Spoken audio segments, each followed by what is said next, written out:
नमस्कार, आज की बात में आपका स्वागत है। आज पंजाब से जो तस्वीरें आई हैं वो दिल दहलाने वाली हैं। 18 साल के बेटे की लाश से लिपटकर बिलखती हुई मां की तस्वीर, अंतिम क्रिया के लिए बेटी की अर्थी के चारों तरफ परिक्रमा करते दहाड़ मारकर रोते हुए पिता की तस्वीर, 18 साल के जवान लड़के की जलती हुई चिता के सामने खड़े होकर चिल्लाते हुए ग्रंथी की तस्वीर। हर तस्वीर दिल को चीरने वाली है। ग्रंथी चिता के सामने खड़े होकर रो रो कर लोगों से कह रहा है कि शमशान से बाहर निकलकर इस मंजर को भूल मत जाना। बच्चों को नहीं संभाला तो चिता की आग हर घर तक पहुंचेगी, हर घर के चिराग को बुझा देगी। उसने लोगों से कहा कि अब सरकार के भरोसे मत रहो, अब पुलिस के भरोसे मत बैठो, अब ड्रग्स को खुद रोको। अपने बच्चों को बचाना है तो ड्रग्स के खिलाफ खुद ये जंग लड़नी होगी। इस ग्रंथी की बात सुनी तो मैं भी सन्नाटे में आ गया। आज फिर से यह सवाल जबान पर आया कि आखिर पंजाब को क्या हो गया है? ड्रग्स का जाल इतनी तेजी से कैसे फैलता जा रहा है? पंजाब की सरकार इस जहर को फैलने में, रोकने में नाकाम क्यों है? जब बच्चों को पता है कि ड्रग्स कहां मिलती हैं, कौन बेचता है, तो पुलिस ड्रग्स बेचने वालों को क्यों नहीं पकड़ती? पुलिस हर बार मौत पर मातम के वक्त क्यों पहुंचती है? ऐसे न जाने कितने सवाल हैं जो जहन में लगातार घूम रहे हैं। ड्रग्स से पंजाब के नौजवानों की मौत की बेचैन करने वाली खबरें रोज आती हैं। आज एक साथ तीन खबरें आई। तरन तारण में 18 साल के नौजवान की मौत हो गई। तरन तारण में ही 26 साल का एक और नौजवान ड्रग्स के कारण मर गया। अमृतसर में 2 सगे भाइयों की जान नशे ने ले ली। पंजाब में हर रोज होता है। ड्रग्स इतना बड़ा मसला है, चिट्टे की वजह से हजारों परिवार बर्बाद हो चुके हैं। नशे के कारण हजारों माता पिता बेऔलाद हो गए। कई परिवारों में छोटे छोटे बच्चे यतीम हो गए। पूरे के पूरे परिवार सड़क पर आ गए। लेकिन ड्रग्स पर लगाम लगाने वाला कोई नहीं है। पंजाब में किसी शहर का कोई मोहल्ला, किसी गांव की कोई गली ऐसी नहीं है जिस पर कोई ऐसा घर ना हो जिसमें ड्रग्स के कारण मौत ने दस्तक न दी हो। तरन तारण के खडूर साहब कस्बे में 18 साल के महकदीप की लाश से लिपटकर रोती मां की चीखें आप सुनेंगे तो कलेजा फट जाएगा। आपको भी लगेगा कि ड्रग्स की प्रॉब्लम कितना विकराल रूप ले चुकी है।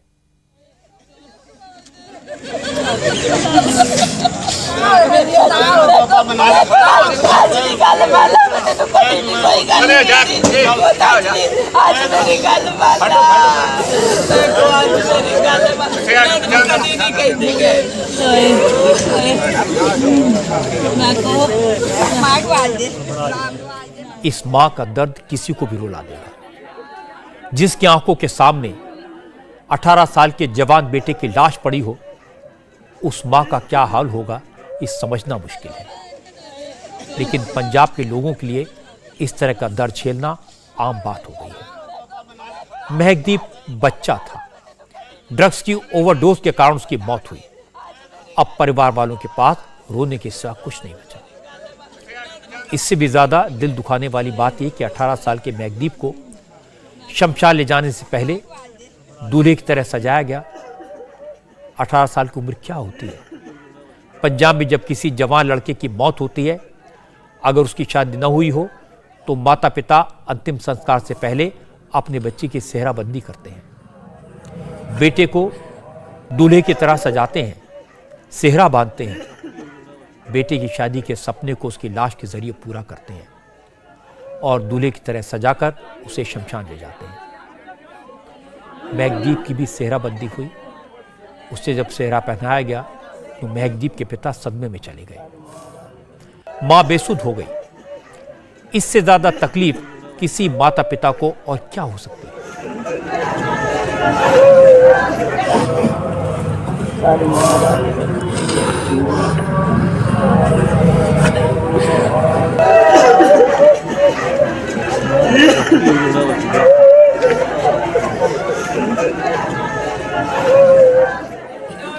कहते हैं किसी भी पिता के लिए जवान बेटे की लाश को कंधा देने से बड़ा बोझ और कोई नहीं होता।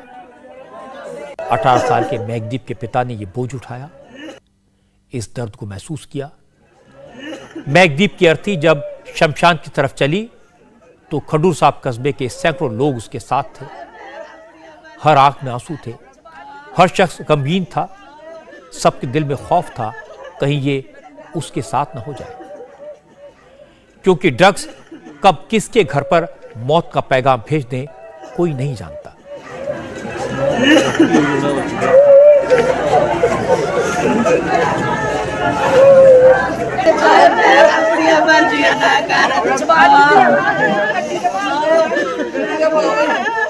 शमशान में महकदीप की बॉडी को रखा गया। पिता ने अंतिम संस्कार से पहले बेटे की लाश के चारों तरफ चक्कर लगाया और पानी की मटकी को फोड़ा तो वहां मौजूद लोगों की रूह कांप गई। बेटे को विदाई देते वक्त महकदीप के पिता भी बेहोश हो गए।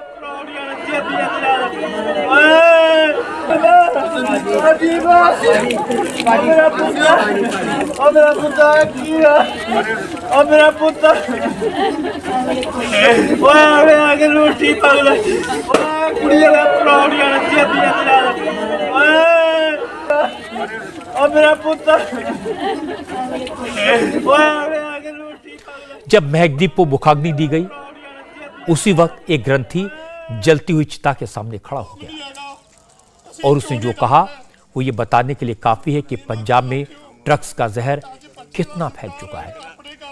इस ग्रंथी ने रोते हुए कहा, ये चिता की आग तो बुझ जाएगी, लेकिन ये मत समझना चिता की ये आग तुम्हारे घर तक नहीं पहुंचेगी।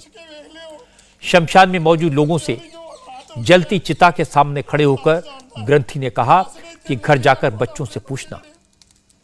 इस ग्रंथी ने कहा कि मैंने बच्चों को समझाया है, लेकिन बच्चे कहते हैं फंस गए हैं, अब पीछे नहीं हट सकते। अब संभल जाओ, अपने बच्चों को समझाओ, इस जहर से बचाओ। क्यों नहीं डक रहे अपना लोगों का इन्हें गल आखियो अज बच्चे का संस्कार है तो अपने घर अग नहीं आनी, अपने घर भी अग आई हुई है।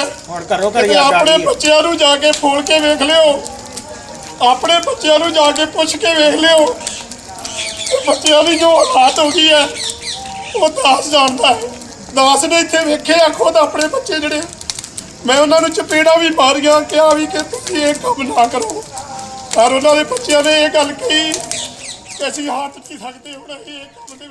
महकदीप तो दुनिया छोड़कर चला गया, लेकिन चेतावनी दे गया, याद दिला गया कि पंजाब में ऐसे महकदीप लाखों हैं। लाखों नौजवान ड्रग्स की लत के शिकार हैं। अब महकदीप के परिवार वाले घर में मातम मना रहे हैं। गली मोहल्ले के लोग उन्हें हिम्मत देने की कोशिश कर रहे हैं। रिश्तेदार आकर तसल्ली दे रहे हैं, लेकिन उनका बेटा तो हमेशा हमेशा के लिए चला गया। महकदीप के एक रिश्तेदार ने बताया कि जब वो भाई को खोजने गया तो वो बेसुध पड़ा था।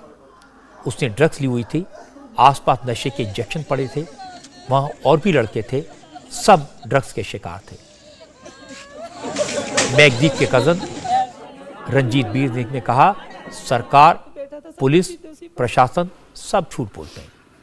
जो ये कहता है कि पंजाब में नशा नहीं बिकता, वो सबसे बड़ा झूठ बोलता है।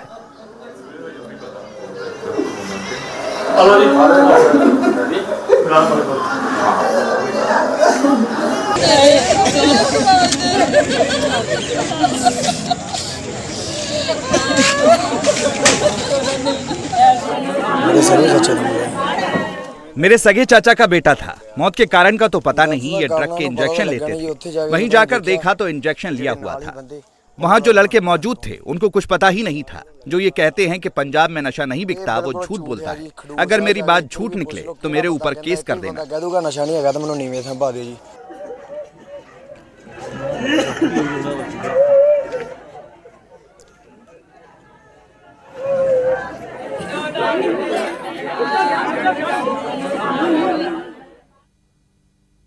अब आसपास के बुजुर्ग घरों से निकलकर नौजवानों को सलाह दे रहे हैं, परिवार वालों से हाथ जोड़कर अपील कर रहे हैं। महकदीप के घर के बाहर एक बुजुर्ग महिला ने हाथ जोड़कर रोते हुए कहा कि महकदीप के माता पिता पर दुखों का जो पहाड़ टूटा है उसकी कल्पना कोई और नहीं कर सकता, लेकिन कम से कम इनके दुख से सीख तो लो। इस बुजुर्ग महिला ने लोगों से कहा, अपने बच्चों को देखो, उन्हें समझाओ, सरकार कुछ नहीं करेगी, घर से ही ड्रग्स के खिलाफ जंग शुरू करनी पड़ेगी। आज ਉਹਨਾਂ ਮਾਪਿਆਂ ਦਾ ਕੱਖ ਨਹੀਂ ਰਿਹਾ, ਉਹਨਾਂ ਦੇ ਪੱਲੇ ਕੱਖ नहीं ਰਿਹਾ। आज महक के माता पिता का कुछ नहीं रहा। आज उनकी जो हालत है वो किसी से देखी नहीं जा रही। आज जो बुरा वक्त इन पर आया है वो कल दूसरे माँ बाप पर भी आ सकता है। इसलिए मैं सब लोगों से विनती करती हूँ कि अपने बच्चों को बचा लें। सरकार कुछ नहीं करेगी। 20 में से 5-7 माओं के बच्चे ही नशे की गिरफ्त से बचे होंगे। सबसे पहले जड़ को पकड़ा जाए। मैं हाथ जोड़कर विनती करती हूँ। ਅੱਜ ਤੁਹਾਡੇ ਪੋਤੇ ਵੀ ਮਨ ਪਿਆ ਢਿੱਡ ਨੂੰ ਠੰਡ ਪੈਣੀ ਜੇ। आज हमारे संवाददाता पुनीत परिंजा तरन तारण के खडूर साहब पहुंचे, महकदीप के परिवार से मिले, पुलिस अफसरों से बात की तो एक और हैरान करने वाली बात पता चली। महकदीप की मां मलकीत कौर ने कहा कि उनका बेटा ड्रग्स नहीं लेता था, वो ड्रग एडिक्ट नहीं था, वो नशा नहीं करता था। महकदीप की मां ने कहा कि उसके बेटे को जबरदस्ती ड्रग्स की ओवरडोज दे दी गई, उसके बेटे की हत्या की गई। मेरे बच्चे दी नशे दी ओवरडोज मौत ओदी ओवरडोज नाल हुई है, बट वो ओवरडोज जड़ी सी मेरे बच्चे की मौत ड्रग की ओवरडोज से जरूर हुई है, लेकिन वो ओवरडोज मेरे बेटे ने खुद से नहीं ली थी।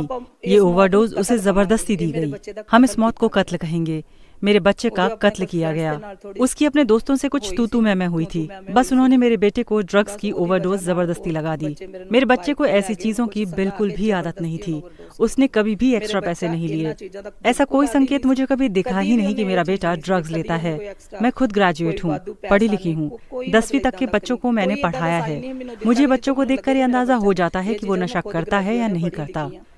तो क्या मुझे अपने बच्चे को देखकर मालूम नहीं होता कि वो ड्रग्स लेता है?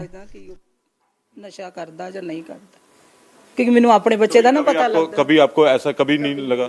कभी नहीं लगा, कभी भी ऐसा कभी भी ऐसा कोई साइन नहीं लगा कि मेरे बच्चे ने कुछ ऐसा किया।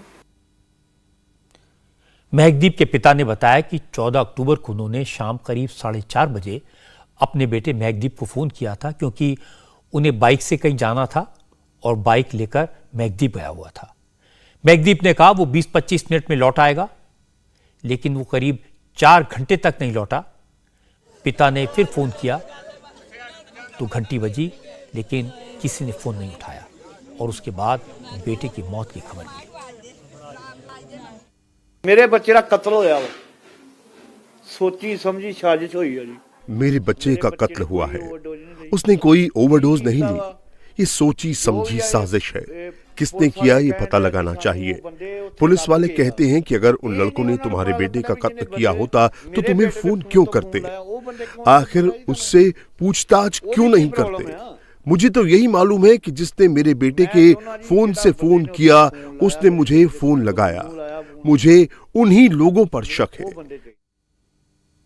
हमारे संवाददाता पुनीत परिंजा ने पुलिस से बात की, महकदीप के परिवार वालों के इल्जाम पर सफाई मांगी तो खडूर साहब पुलिस चौकी के इंचार्ज ने कहा कि परिवार वालों की शिकायत पर गैर इरादतन हत्या का केस दर्ज किया गया है। जिन 14 लोगों के नाम महकदीप के परिवार वालों ने बताए हैं उनमें 6 को अरेस्ट कर लिया गया है। गिरफ्तार किए गए लोगों में से 4 तो महकदीप के दोस्त हैं। ठीक है जी, मैं उस 304 IPC का पर्चा दर्ज किया है। उस पर कुछ लोग उसके साथी हैं जो उसे मरने की हालत में छोड़ के वहाँ आ गए थे,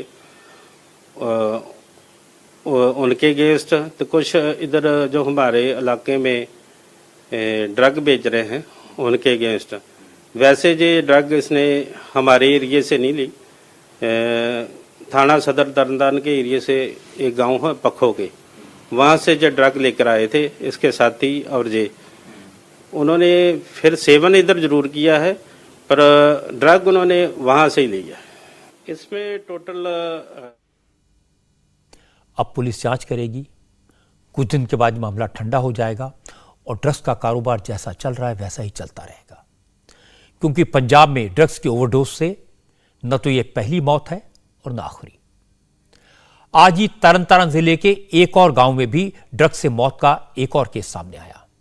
तरन तारण जिले के मरहाना गांव में 26 साल के नौजवान सिकंदरजीत सिंह की ड्रग्स से मौत हो गई।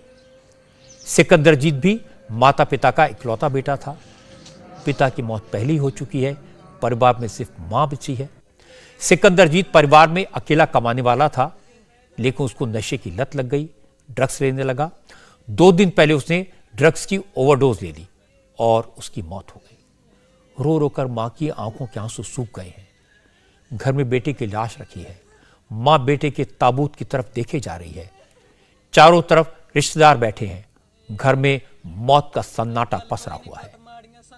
खा लिया, टैक ही हो गया वा। अब आ रही है। मैं तो लुटी गई दंडी। कोई भी है। मैं तो लुटी गई दंडी, मेरे पुੱਤ ਨੂੰ ਲੁੱਟ ਕੇ ਖਾ ਲਿਆ। ਹਾਏ ਗੱਲ ਕੋਈ ਨਹੀਂ ਪੁੱਤ, ਮਾੜੀਆਂ ਸੰਗਤਾਂ ਨੇ ਖਾ ਲਿਆ, ਟੈਕ ਹੀ ਹੋ ਗਿਆ ਵਾ। ਹਾਏ ਤੇ ਇਹ ਮੰਗ ਕਰਦੀ, ਮੇਰਾ ਪੁੱਤ ਲੁੱਟਿਆ ਗਿਆ, ਹੋਰ ਨਾ ਕਿਸੇ ਦਾ ਇਸ ਤਰ੍ਹਾਂ ਲੁੱਟਿਆ ਜਾਵੇ। ਹਾਏ ਮੈਂ ਤੇ ਲੁੱਟੀ ਗਈ ਦੰਦੀ ਵੀ। ਹਾਏ मैं तो लुटी गई। सिकंदरजीत के एक रिलेटिव ने बताया कि सिकंदरजीत ने ड्रग्स खुद ही ली थी। ओवरडोज के कारण हार्ट अटैक हुआ और जिसके कारण उसकी मौत हो गई। ये मेरे बुआई दे बेटे आ कारण बात यह है कि वो गलत संगत में पड़ गए थे हमारे सिकंदरजीत। उन्होंने नशे की गोलियां ली थी। नशे की गोलियों की ओवरडोज हो गई, उसी से अटैक आया और फिर मौत हो गई। उनकी उम्र 25-26 साल उम्र हो गई है, 25-26 साल की। पंजाब में नशे का जाल किस कदर फैल चुका है, इसका एक और एग्जाम्पल आपको देता हूं जो हैरान करने वाला है। अमृतसर में ड्रग्स के कारण एक ही दिन में 2 सगे भाइयों की मौत हुई। आश्चर्य की बात यह कि एक भाई की मौत नशा मुक्ति केंद्र में हुई और जब उसकी लाश घर पहुंची तो उसी वक्त ड्रग्स से दूसरे भाई की मौत की खबर भी आ गई। ड्रग्स के कारण 2 सगे भाइयों की मौत का यह मामला अमृतसर के कटरा बघिया मोहल्ले का है। एक गरीब परिवार का बड़ा लड़का नशे के आरोप में जेल में बंद था। जेल में उसकी तबीयत खराब हुई तो उसे नशा मुक्ति केंद्र में भर्ती कराया गया और वहां उसकी मौत हो गई।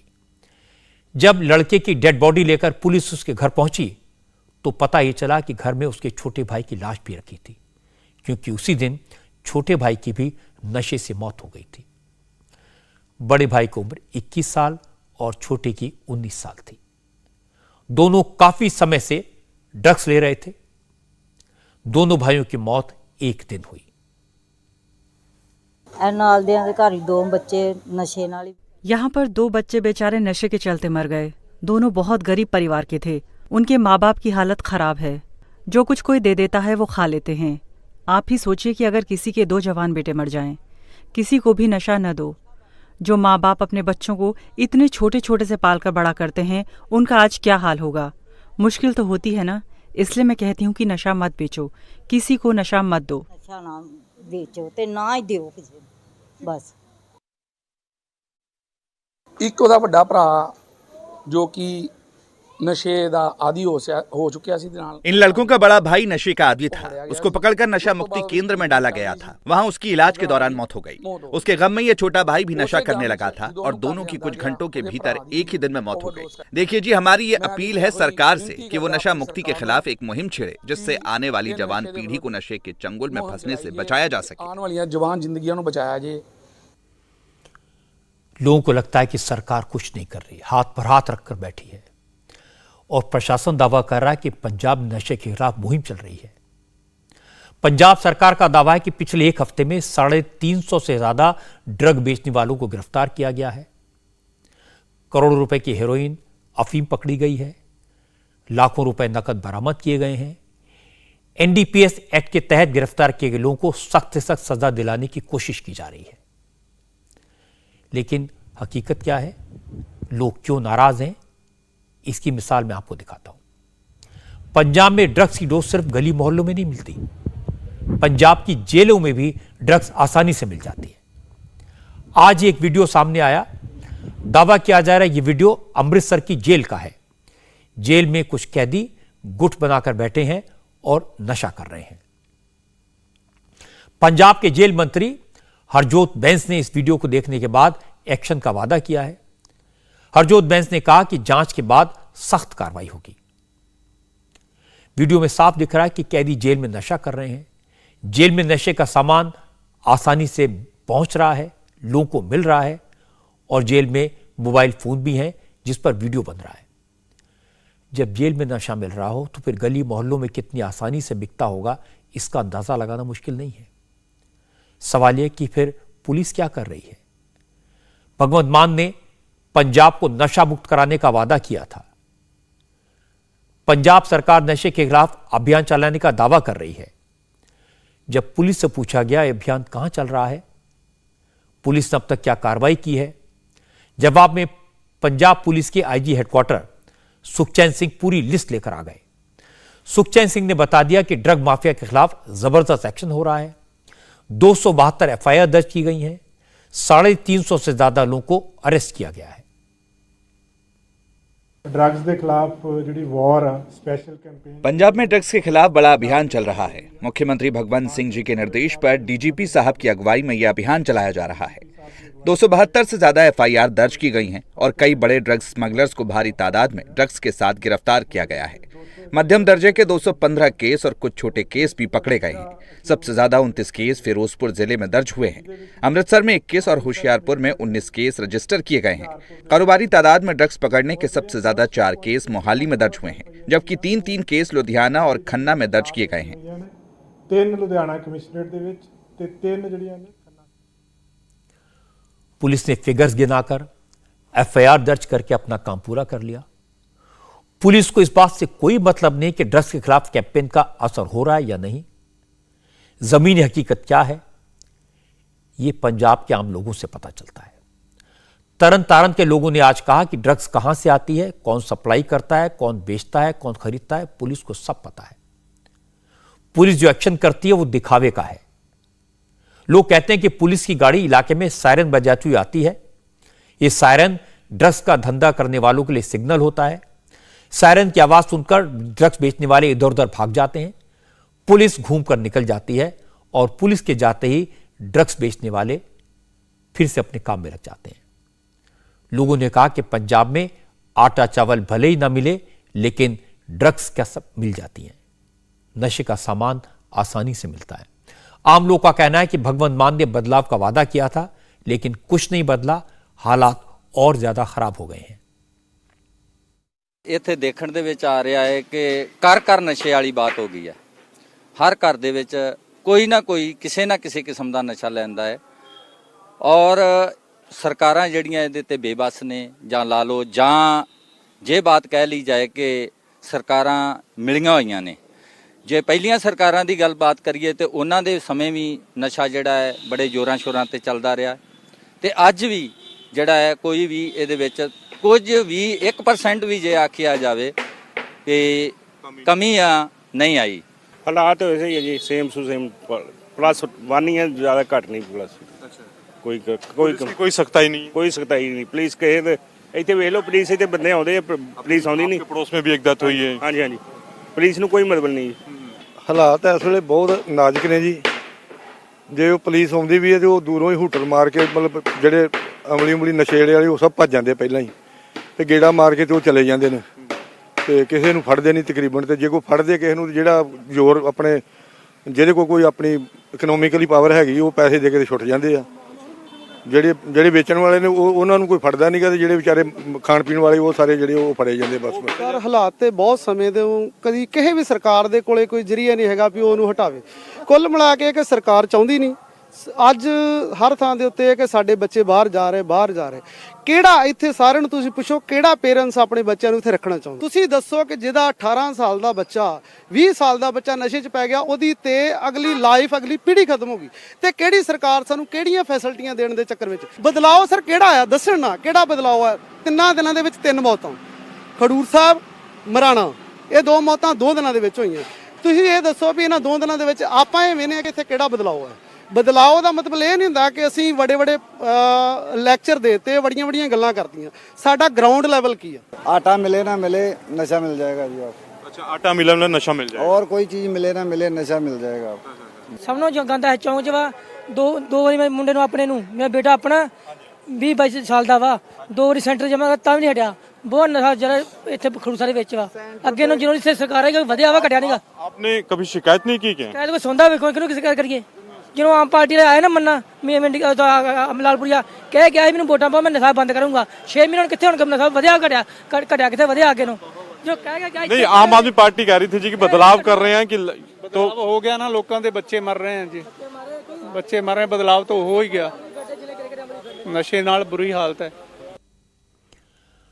पंजाब किस कदर नशे की गिरफ्त में है, हालत कितनी खराब है, ये बताने के लिए न किसी स्टडी की जरूरत है न किसी रिपोर्ट की।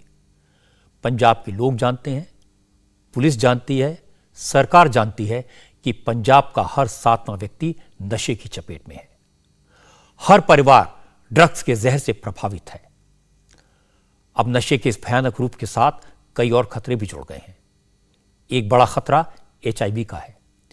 ड्रग एडिक्ट्स इंजेक्शन लेते हैं, नशे की एक सिरिंज का इस्तेमाल कई लोग करते हैं, इसलिए जानलेवा HIV के केसेस तेजी से बढ़ने लगे हैं। ड्रग्स के कारण पंजाब में अपराध तेजी से बढ़ रहे हैं। ड्रग्स से जुड़े केसेस के मामले में पंजाब देश में पहले नंबर पर है।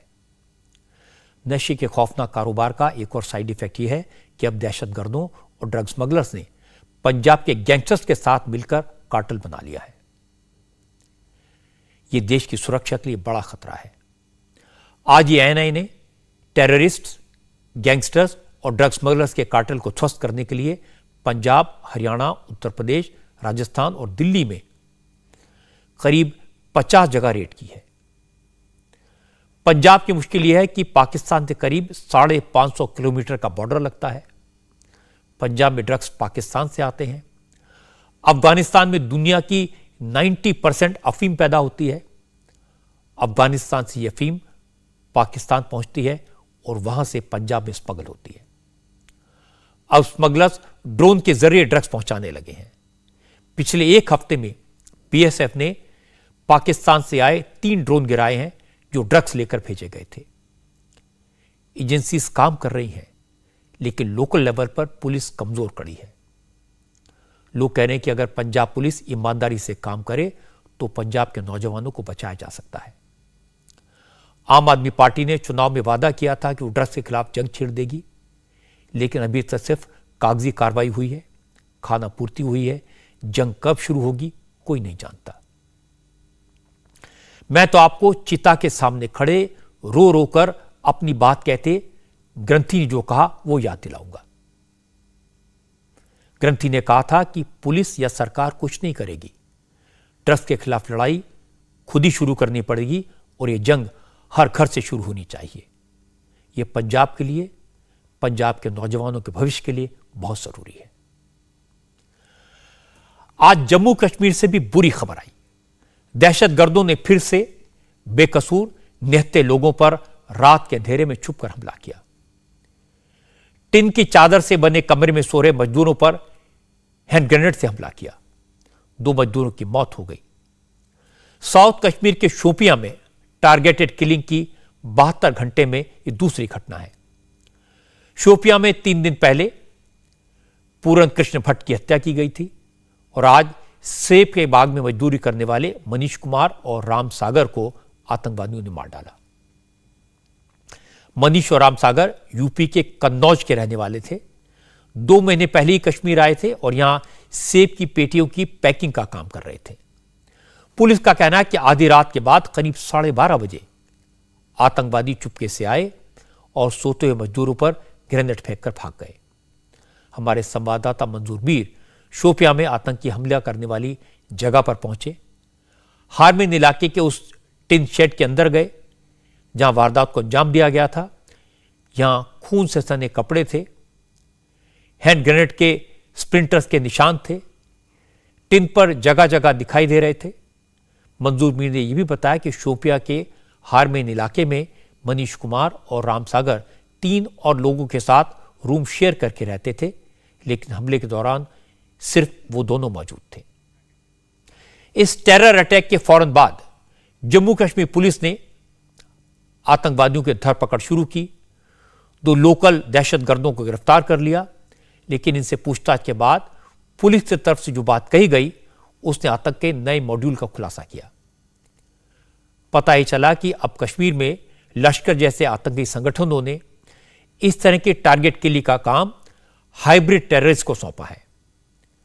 हाइब्रिड टेररिस्ट यानी वो लोकल लोग जिन्हें आतंकवादियों ने रेडिकलाइज किया है, लेकिन इनके बारे में सिक्योरिटी फोर्सेस और लोकल पुलिस को कोई जानकारी नहीं है। ऐसे लोगों का कोई क्रिमिनल बैकग्राउंड नहीं है, पिछला कोई रिकॉर्ड नहीं है, हिस्ट्री नहीं है, पुलिस के पास इनके बारे में कोई जानकारी नहीं है। ये नौजवान घर छोड़कर टेरर कैंप में नहीं जाते, ये लोग आम लोगों के बीच घुल मिल कर रहते हैं, इन पर किसी को शक नहीं होता। ये लड़के आतंकवादियों के कहने पर हमला करते हैं और फिर घर पर आकर रूटीन लाइफ को फॉलो करते हैं। इसीलिए सिक्योरिटी फोर्सेस के सामने अब अलग तरह का चैलेंज है। पुलिस का कहना है कि आज जो हमला हुआ उसका हुक्म पाकिस्तान के आतंकी संगठन लश्कर-ए-तैयबा ने दिया। पुलिस अफसरों ने कहा उन्हें मालूम है कि यह किन लोगों का काम है और अब पुलिस के टारगेट पर कौन कौन से आतंकवादी हैं।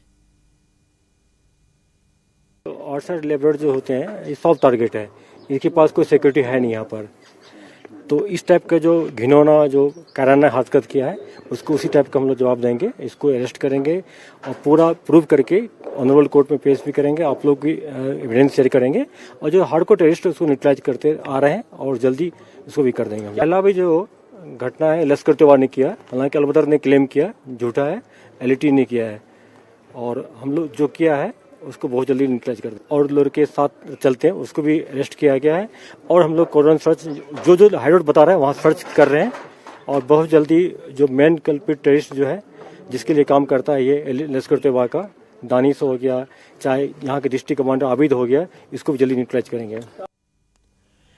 3 दिन पहले शोपियां में जिन कश्मीरी पंडित की हत्या हुई थी, जिन पूरणकेश भट्ट को मार दिया गया था, वो सेब के बागान में अपने भाई की मदद करने आए थे। असल में साउथ कश्मीर के शोपियां की सबसे बड़ी पहचान यह है कि यहां सेब के खूब बागान हैं। कश्मीर का सेब आप जानते हैं वर्ल्ड फेमस है, यहां के सेब पूरी दुनिया में एक्सपोर्ट किए जाते हैं। आजकल सेब का सीजन है और मैं आपको बता दूं कि कश्मीर में हर साल करीब 20 लाख मीट्रिक टन सेब की पैदावार होती है। इसमें भी शोपियां, पुलवामा, अनंतनाग, कुलगांव और सोपोर में सबसे ज्यादा एप्पल का प्रोडक्शन होता है। लेकिन चूंकि कश्मीर में लेबर आसानी से नहीं मिलती, इसलिए बिहार, बंगाल और यूपी से यहां कई मजदूर आते हैं।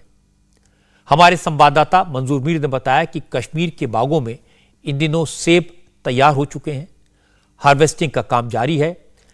हर साल करीब 80% से 90%, 80 से 90% बाहर से आए मजदूर सेब के बागों में हार्वेस्टिंग का काम करते हैं। लेकिन 2 मजदूरों की हत्या के बाद बाहर से आए मजदूरों में डर है, खौफ है। ये सेब पूरी तरह से तैयार है और हार्वेस्टिंग में जो लेबर्स होते हैं उनकी संख्या सबसे ज़्यादा जो है वो नॉन लोकल लेबर्स की होती है। आप अगर इस बाग में नज़र दौड़ाएंगे तो आपको यहाँ कश्मीरी लेबर्स कम बल्कि नॉन लोकल लेबर्स जो है सबसे ज़्यादा देखने को मिलेंगे, जो बिहार, यूपी, कलकत्ता से आते हैं और साल भर यहाँ पे काम करते हैं। लेकिन पिछले कुछ समय से जो टारगेट किलिंग्स हो रही है उसके बाद कहीं ना कहीं इस तरह के लेबर्स में जो है चिंता जरूर रहती है। इधर से निकलता ही नहीं, इधर अंदर में रहता हूँ, यही रूम सुन सब यही है। जब इस तरह की घटनाएं घटती है तब डर वगैरह लगता है? तो लगता है, तो मालिक बोलता है बाहर साहब मत जाना, बाहर मत निकलना, अंदर रहना। तो डर लगता है उसके बाद? नहीं लगता, निकल जाता नहीं हूँ, इधर ही रहता हूँ, अपना काम ही करते रहता हूँ टाइम बाय टाइम। तो कश्मीर में नहीं हूँ और महीना नहीं पूरी हुई अभी तक, तो महीना पूरी नहीं हुआ है। इसमें अभी शुरुआत ही हो रहा है काम के ऊपर में, इससे ऊपर तो हम बताए के ऊपर में निश्चिंता हो जैसे ऐसे काम कर रहे हैं अभी। अच्छा, डर तो लगता होगा जब इस तरह की खबरें सुनते हो? हाँ, इस तरह की खबरें सुनते हुए डर तो लगता है, होने से भी क्या बोलेगा ना। अभी देखो उन लोगों के पास में ऐसे हथियार लेके चलता है, हम लोग को तो मालूम नहीं है। हथियार लेने चलने से भी हम लोग को उनका सामने जाने से भी मालूम हो जाता है कि हम लोग को क्या होगा कि नहीं। वो तो दुश्मनी का ऊपर में, हम लोग को मालूम नहीं इतना तक। आप लोगों में भी डर खौफ रहता है? नहीं, हमको तो अब आदत पड़ गया। जो नया नया आता है उसको थोड़ा डर होता है, उसको हम बाहर निकलना नहीं देते। बोलता बाहर अंदर ही रहो, बाहर मत निकलो। अगर मजदूर पर हमला होगा, उन्हें टारगेट किया जाएगा, तो जाहिर सी बात है इससे कश्मीर के कारोबार पर असर पड़ेगा। इसकी वजह से सेब कारोबारी कितने परेशान हैं, ये मैं आपको सुनवाता हूँ। बाहर से जो लोग यहाँ पे आते हैं उनका हम धन्यवाद करते हैं, अपने घरों में जगह देते हैं। जहाँ पे भी वो चाहे वहाँ पे रह सकते हैं, अपने अपने घरों में भी देते हैं। अगर घर में जगह ना हो तो अपने ही ज़मीन पे किसी भी जगह रहने देते हैं, उनकी मेहमान नवाजी करते हैं। मगर समझ नहीं आ रहा है ये कौन से शरपसंद लोग हैं जो ऐसी एक्टिविटीज़ कर रहे हैं। हम बिल्कुल इसकी मजम्मत करते हैं और हमारे पास ऐसे कोई अल्फाज क्या बोलूँ मैं इनको, ये किस तंजीम से ताल्लुक रखते थे, कौन से लोग हैं। जब यहाँ सब सेफ रहता है तो तभी हर किसी काम में दिलचस्पी होती है और इससे हमारी बहुत बड़ी प्रॉब्लम होती है। हम मतलब अंदर से डर भी होता है कि हम कुछ कर नहीं पाते फिर, तो इस वजह से हम कर भी क्या सकते हैं, क्योंकि हम हर साल हालात बदतर ही बदतर होते हैं कि हमने बेहतर कभी हालत देखे ही नहीं है। जो भी हम ये सोचते हैं कि अगले साल इस साल ऐसा हुआ, अगले साल बेहतर होगा, तो वो बेहतर कोई साल आता ही नहीं है। इस आतंकवादी हमले पर जम्मू कश्मीर के लेफ्टिनेंट गवर्नर मनोज सिन्हा ने अफसोस जाहिर किया, लेकिन उन्होंने कहा कि इस तरह की वारदातें कश्मीर के लोगों की हिम्मत को नहीं तोड़ सकती। मनोज सिन्हा ने कहा कि जो लोग कश्मीर में माहौल को खराब करने का मंसूबा पाले बैठे हैं, जो लोग यहां के कारोबार को ठप करना चाहते हैं, उनका पक्का इलाज किया जा रहा है। उनके ताबूत में आखिरी कील जल्दी ठोकी जाएगी। ये कोशिशें लगातार की जा रही हैं कि कैसे रास्ते से लोग भटक सके। कुछ लोग हैं जिन्हें ये पसंद नहीं है यहां वर्ष भर बिजनेस चले। कुछ लोग अभी भी हैं जो नहीं चाहते कि स्कूल, कॉलेज और यूनिवर्सिटी के बच्चे रेगुलर पढ़ाई कर सकें। हड़तालों का वो दौर खत्म हो गया है। दूसरे देश के आह्वान पर जो बंदी हुआ करती थी वो समाप्त हो गई। कुछ लोगों के पेट में दर्द हो रहा है और इसलिए ध्यान भटकाने के लिए मासूम निर्दोष लोगों को बलि का बकरा बनाया जा रहा है। मैं जम्मू कश्मीर के और घाटी के विशेष तौर पर घाटी के रहने वाले सभी बहनों भाइयों से मैं निवेदन करना चाहता हूं, उनके चेहरे को पहचानने की जरूरत है। सपोर्ट सिस्टम को चलाने वाले लोग, मैं कहना चाहता हूं कि उनकी ताबूत में आखिरी कील भी ठोकी जाएगी। ये बात सही है कि जम्मू कश्मीर में बदलाव हुआ है।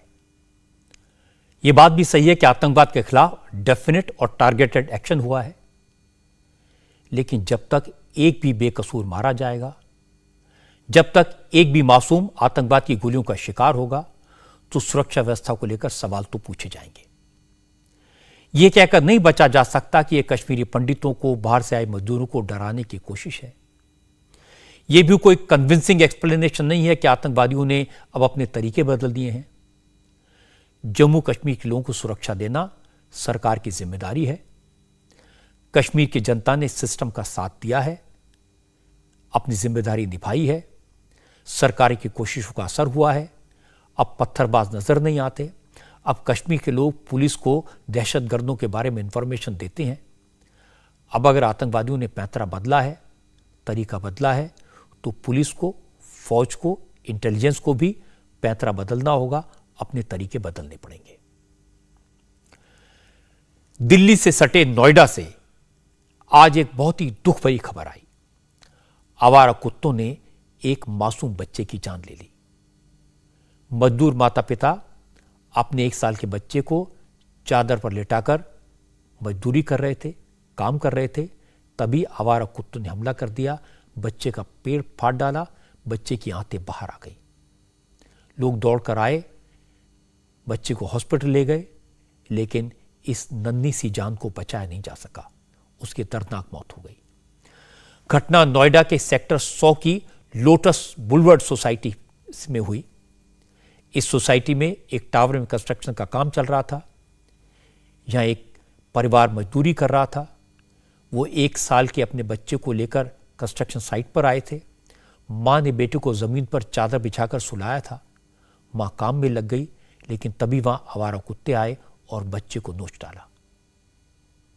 दोनों माता पिता काम कर रहे थे, तो वो 1 साल का मासूम बच्चा, ये जो आप टावर के सबसे नीचे जगह देख रहे हैं, जहाँ पे एक गेट लगा के इसको बंद किया गया है, इसी जगह पर चद्दर बिछाकर उसकी माँ ने यहाँ पर उस बच्चे को लेटाया हुआ था और माँ अपना जो काम है वो करने में व्यस्त हो गई थी। उसी दौरान एक आवारा कुत्ता यहाँ पर आता है।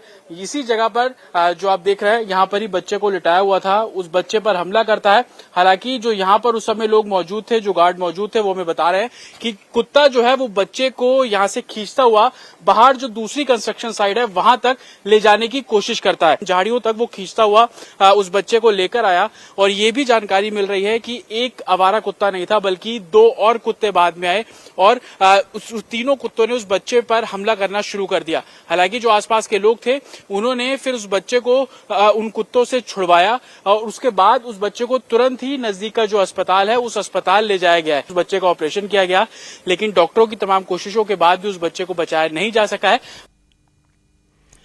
जैसे ही स्ट्रे डॉग्स के अटैक में बच्चे की मौत की खबर फैली, सोसाइटी के लोगों ने प्रोटेस्ट शुरू किया। सोसाइटी के लोगों की नाराजगी उन लोगों से थी जो स्ट्रे डॉग्स को सोसाइटी के भीतर लाकर फीड करते हैं, खाना खिलाते हैं। लोगों का कहना है कि वो काफी लंबे अरसे से आवारा कुत्तों की समस्या के बारे में नोएडा अथॉरिटी को बता रहे हैं। इस मामले में कोर्ट में पिटीशन डाली है, लेकिन नोएडा अथॉरिटी के अधिकारी और कर्मचारी उनकी बात नहीं सुनते।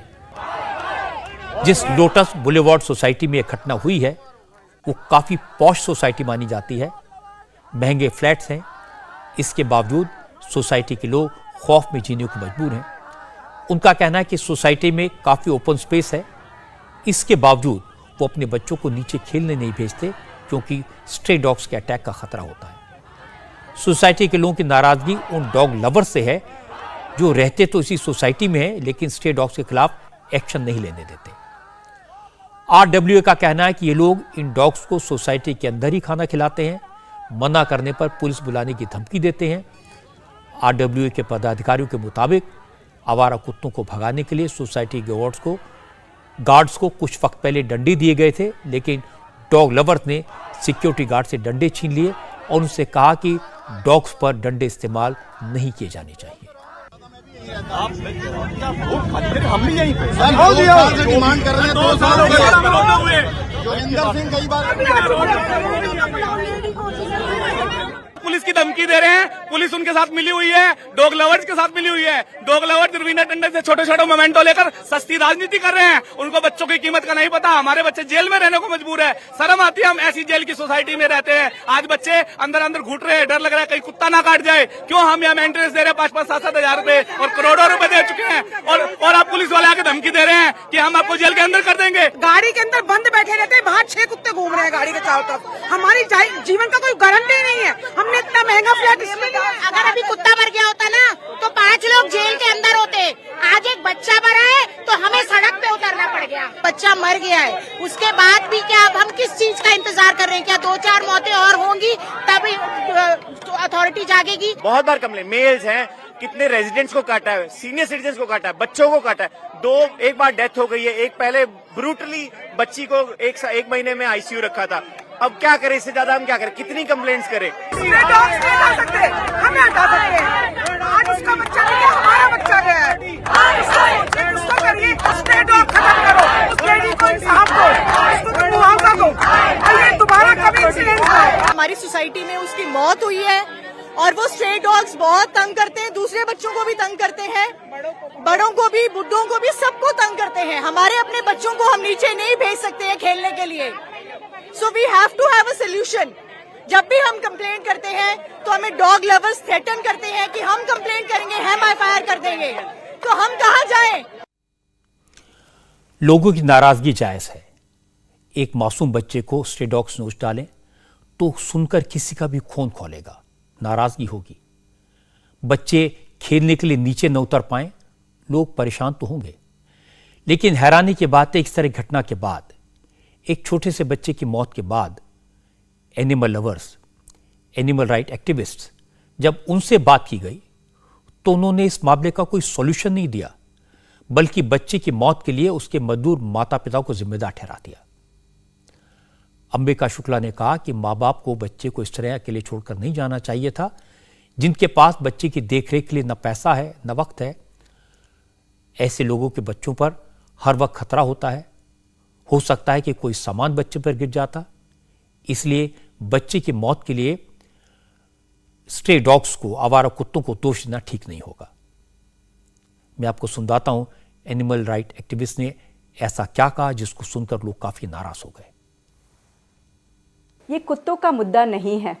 जो आज हमारे जो कंस्ट्रक्शन वर्कर्स हैं, अगर हम उनकी ज़िंदगी पे ध्यान दें, यहाँ पर एक बेचारी माँ और बाप जिनके पास ना आर्थिक सुविधाएं हैं ना टाइम है अपने बच्चे को देखरेख करने की, उन्होंने क्या किया, अपने बच्चे को कपड़े में लपेटकर एक झाड़ी के नीचे ज़मीन पे रख लिया। उनके पास ना सुविधा थी बच्चे को टाइम देने की, ना उसकी ज़रूरतें पूरी करने की। क्या हुआ, बच्चे को केवल कुत्तों से डर नहीं है, बच्चे को बारिश में, सर्दी में हर चीज़ की अभाव है। यहाँ बच्चे को सब कुछ हो सकता था, कोई ईंट गिर जाता उसके ऊपर, कंस्ट्रक्शन मटेरियल गिर जाता, इक्विपमेंट गिर जाता, गधे का पैर लग जाता, क्योंकि वहाँ पे एम्प्लॉय करते हैं कंस्ट्रक्शन साइट्स पे। So I am saying we are looking at the wrong question. Stray dogs की प्रॉब्लम पर पीटा की कैंपेन मैनेजर राधिका सूर्यवंशी ने एक बड़ी बात कही। उन्होंने कहा कि आजकल आवारा कुत्तों की संख्या बढ़ गई है, ये बात सही है, लेकिन साथ ही ये भी कहा कि इस प्रॉब्लम से निजात पाने का एक ही तरीका है, स्ट्रे डॉग्स का स्टरलाइजेशन। स्टेरलाइजेशन करवाना बहुत ज़्यादा इम्पोर्टेंट है। क्या हो रहा है कि हम जैसे जैसे हमारी सिटीज़ एक्सपांड कर रहे हैं, जो जानवर थे वो वही के हैं, ऐसे नहीं कि जानवर वहाँ और नए आए हैं, वो वही के जानवर हैं, कम्युनिटी डॉग्स। इनका स्टेरलाइजेशन अगर किया गया तो इनका पॉपुलेशन स्टेबल हो जाता है और इनके बीच में भी फाइट्स होना बहुत कम होते हैं। यानी कि जो मीटिंग के लिए फाइट्स होते हैं या फिर फूड के लिए फाइट्स होते हैं या फिर समझो टेरिटरी के लिए फाइट्स होते हैं, इनके बीच में जो अग्रेशन होता है ये कम हो जाता है और उससे ये केसेस कम होंगी।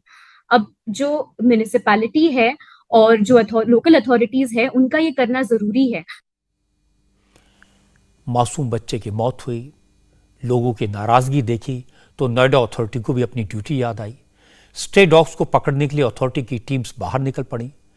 नोएडा अथॉरिटी के ओएसडी ने कहा कि उनके पास एक एनिमल सेंटर है, लेकिन नोएडा में 4 डॉग शेल्टर्स बन रहे हैं। नोएडा अथॉरिटी की कोशिश होगी स्ट्रे डॉग्स को पकड़कर इन शेल्टर्स में रखा जाए। हमारे यहाँ ये नियम बना दिया गया है कि अगर कहीं भी कुत्ता, जैसे सारे कुत्तों को तो हम नहीं बंद कर सकते, उतनी जगह भी नहीं है। अगर कहीं कुत्ता उत्तेजित हो रहा है, लोगों को दौड़ा रहा है, अगर वहाँ पे लगता है लोगों को कि ये काटता है, तो अगर ये भय है लोगों के अंदर, ये ठीक नहीं है। इसलिए कि सोसाइटी में आदमी स्वच्छंद रूप से टहल नहीं पाएगा, तो इसलिए आवश्यक है कि हम उसको जो है उसको कम से कम उसको हम अपने शेल्टर में ले जाएं। डॉग बाइट की ये कोई पहली घटना नहीं है और स्ट्रे डॉग्स ने किसी बच्चे को नोचा, ये भी ये कोई पहली घटना नहीं है। और सिर्फ स्ट्रे डॉग्स ही इसके लिए रिस्पॉन्सिबल हैं, ये भी ठीक नहीं है। 1 महीने पहले गाजियाबाद में एक बच्चे को पिटबुल ने नोचा था। बच्चे के चेहरे पर 150 टांके लगाने पड़े थे। लखनऊ में पिटबुल ने अपनी मालकिन को ही नोच कर मार डाला था। इस तरह की कई सारी घटनाएं सामने आई हैं। और बड़ी बात यह कि डॉग बाइट का केस इस वक्त सुप्रीम कोर्ट में चल रहा है।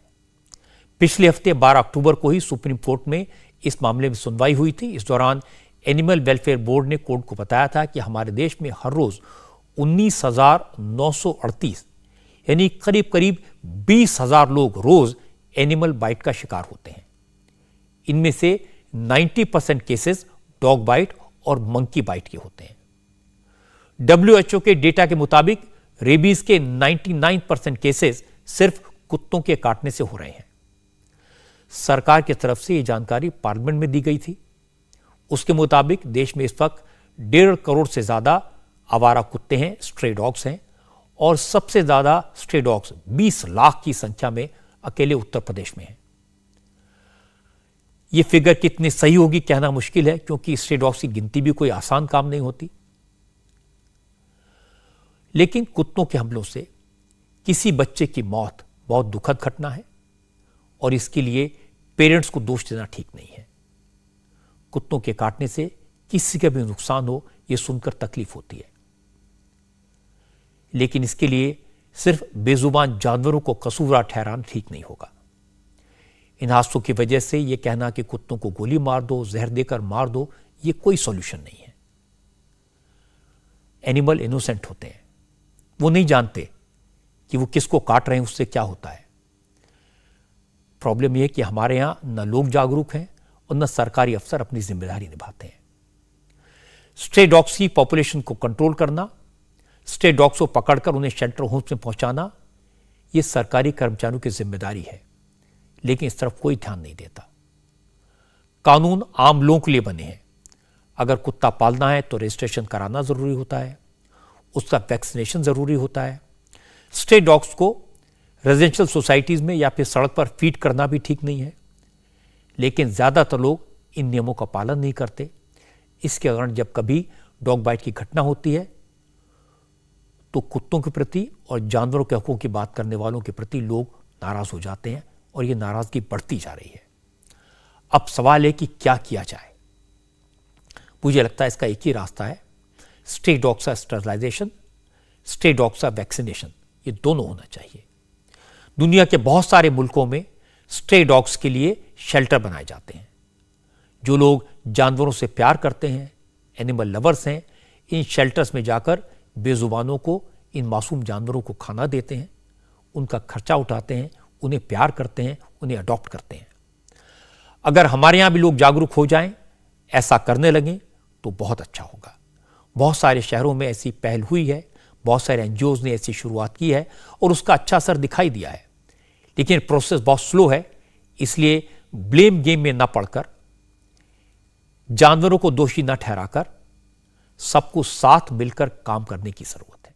वजन कम करने पर कितनी कमाई हो सकती है, कितना पैसा मिल सकता है, इसके बारे में आज उज्जैन से खबर आई।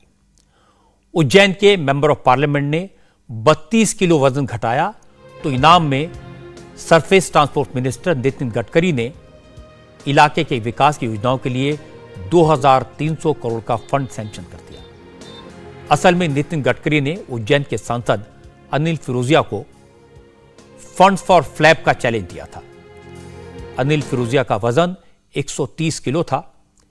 गडकरी ने एक प्रोग्राम के दौरान कहा कि अगर अनिल फिरोजिया अपना वजन कम करने की कोशिश करें तो हर 1 किलो वजन कम करने पर उनके इलाके के लिए 1000 करोड़ का ग्रांट देंगे। इसके बाद अनिल फिरोजिया ने कोशिश शुरू कर दी और 7 महीने में 32 किलो वजन कम करने में कामयाब हो गए। अब अनिल फिरोजिया का वजन 98 किलो हो चुका है, 98 किलो, यानी उन्होंने अपने इलाके के लिए 32,000 करोड़ रुपए के फंड का इंतजाम कर दिया और इसमें से 2300 करोड़ रुपए सैंक्शन हो चुके हैं। इस चैलेंज पर अनिल फिरोजिया ने क्या कहा, यह आपको सुनवाऊं। उससे पहले आपको नितिन गडकरी का 24 फरवरी का वो बयान सुनवाता हूं जिसमें उन्होंने उज्जैन के एमपी को वजन कम करने का चैलेंज दिया था। लगातार मुझे कह रहे हैं, अब मैंने उनको एक कंडीशन डाली है कि मेरा वजन आपसे ज़्यादा था, 135 किलो था, अब मेरा 93 हुआ है। तो मैंने अभी उनको मेरा एक पुराना फोटो दिखाया तो लोगों को पहचान में नहीं आता।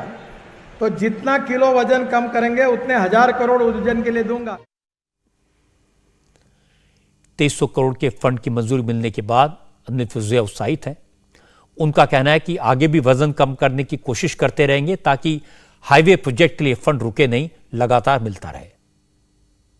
मोदी जी कहते ही हैं कि अवसर को पकड़ो, अवसर को ढूंढो, आपदा को अवसर में बदलो, और यह आपदा तो नहीं थी लेकिन अवसर था, तो मैंने उस अवसर को पकड़ा और उस चैलेंज को स्वीकार करते हुए लगभग 32 किलो मैंने वजन कम करा है। और मैं जब अभी गडकरी साहब से मिला तो उन्होंने मेरे से पूछा, मैंने उनको बताया, तो बड़े खुश हुए, बोले कैसा लग रहा, मुझे बहुत अच्छा लग रहा सर। तो उन्होंने मैंने रोपवे की जो डिमांड करी तो उन्होंने 209 करोड़, तो तुरंत उन्होंने राशि स्वीकार कर ली। और नेशनल हाईवे जो जावरा से नागदा उज्जैन होते हुए पीतमपुर, वो लगभग 2200 करोड़ का है। तो उन्होंने आदेशित कर दिया है कि उसके डीपीआर बना के लाओ, मौखिक स्वीकृति दे दी है। बहुत जल्दी डीपीआर बन के उसका भी वो फंड रिलीज कर रहे हैं। मैं नितिन गडकरी की तारीफ करूंगा कि उन्होंने एक मेंबर ऑफ पार्लियामेंट को प्रोत्साहित किया, दुनिया के सामने एक मिसाल पेश की। फंड्स के लिए सही अनिल फिरोजिया ने वजन घटाना शुरू किया। इस वक्त दुनिया में मोटापा सबसे बड़ी प्रॉब्लम है। वर्ल्ड ओबेसिटी फेडरेशन का अनुमान है कि 2030 तक दुनिया में कम से कम 100 करोड़ लोग मोटापे का शिकार होंगे। हमारे अपने देश में करीब 10 करोड़ लोग मोटापे से परेशान हैं। अगर आप भी मोटापे से निजात पाना चाहते हैं तो योग इसका सबसे आसान उपाय है। योग के जरिए मोटापे से मुक्ति कैसे मिल सकती है, आप अपना वजन कैसे कम कर सकते हैं, ये आप हर रोज सुबह 8 बजे स्वामी रामदेव से समझ सकते हैं। कल सुबह 8 बजे स्वामी रामदेव आपको बताएंगे कि वजन कैसे कम करना है, मोटापा कैसे दूर करना है।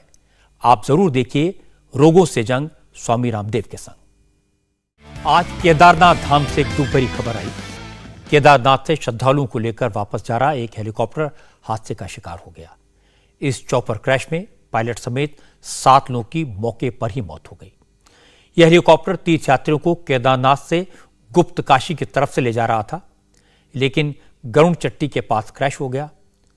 शुरुआती जांच में खराब मौसम की वजह से यह हादसा हुआ, यह माना जा रहा है। मैं आपको बता देता हूं कि केदारनाथ आने जाने के दौरान हेलीकॉप्टर को 2 सकरी घाटियों से होकर गुजरना पड़ता है। अगर कोहरा हो, बादल हो तो यह सफर जानलेवा बन जाता है। यही वजह है कि यहां पर छोटे यानी कम सीट वाले हेलीकॉप्टर ही ऑपरेट किए जाते हैं। अब इस बात की जांच की जा रही है कि विजिबिलिटी कम होने के बाद यह हेलीकॉप्टर पहाड़ से टकराया या फिर कोई चीज हेलीकॉप्टर से टकरा गई। केदारनाथ जाने का टेरेन काफी डिफिकल्ट है, चैलेंजिंग है। सिक्योरिटी के हाई स्टैंडर्ड्स का पालन करना होता है, लेकिन ज्यादा से ज्यादा ट्रिप करने के चक्कर में अक्सर फ्लाइट ऑपरेटर सिक्योरिटी स्टैंडर्ड्स का पालन नहीं करते। इससे पहले मई में भी एक हार्ड लैंडिंग हुई थी, जिसके बाद 5 हेलीकॉप्टर ऑपरेटर्स पर डीजीसीए ने 5-5 लाख रुपए का जुर्माना लगाया था, लेकिन लगता है कि जुर्माना काफी नहीं था। अब वक्त है आज की स्पेशल रिपोर्ट का। दिवाली के पहले भारत में ऐसा क्या होने वाला है जिसको सुनकर पाकिस्तान के होश उड़ गए हैं? भारत के किस कदम पर पाकिस्तान में मातम है? इंडिया टीवी हर वक्त हर जगह डाउनलोड करने के लिए सर्च करें India TV news Google play store या ऐप स्टोर पर।